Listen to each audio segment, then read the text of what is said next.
Natale con i tuoi, Capodanno con chi vuoi, possibilmente con gli amici e in una casetta sull'altopiano dei 7 comuni. A dirla una statistica raccolta grazie all'analisi di 3 milioni di ricerche nella categoria Case Vacanza di una nota piattaforma di ricerca online.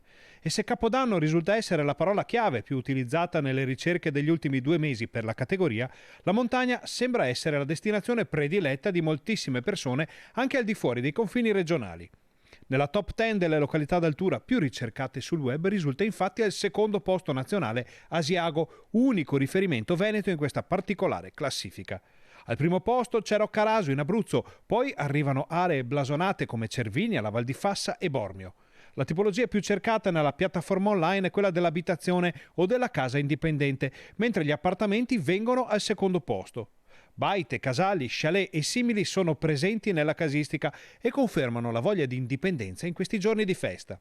Con queste premesse le imminenti festività sembrano dover riportare l'ennesimo tutto esaurito ad Asiago e dintorni, visto che in generale è la destinazione altopiano a esercitare un grande appeal turistico.